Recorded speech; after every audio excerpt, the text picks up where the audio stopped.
Þegar við leysum orðadæmi þá þurfum við að vanda okkur mikið. Við þurfum að passa að lesa textan hægt og rólega. Við þurfum að reyna að greina út hvaða tölur skipta máli og hvaða tölur ekki.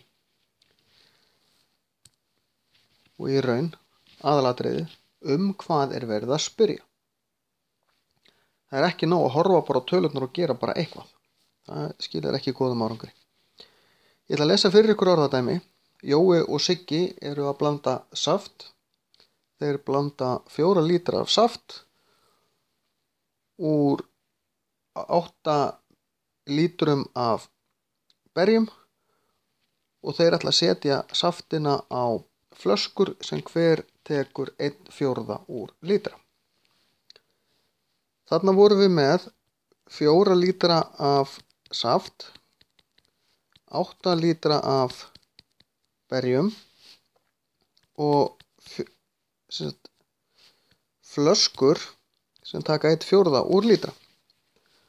Og það er einn tala sem skiptir engu máli. Hvað talið það?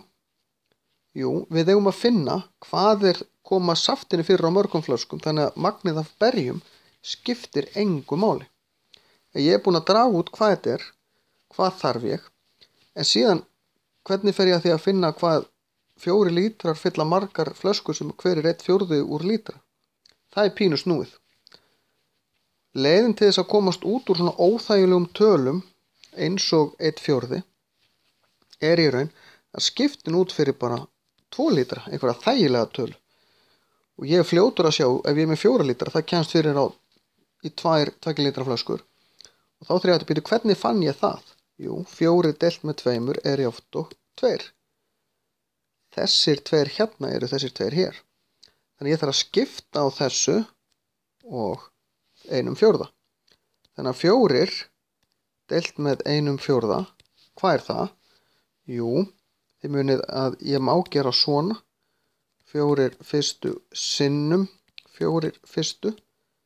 Þegar ég deili með almennum brotum þá sný ég aftur á brotinu við, finn andhverfuna og við það þá breytist í margföldun. Þetta eru 16 flöskur. Lykilatriði hérna er að ef ég er með óþægilegar tölur, skipta þeim út fyrir einfaldar. Til þess að sjá, já, ég á að deila, ég á að margfalda eða leggja saman að hvað ég á að gera. Svo get ég sett flóknutölunar inn aftur og nota þá þess vegna vasareikni eða hvað annað sem ég má nota.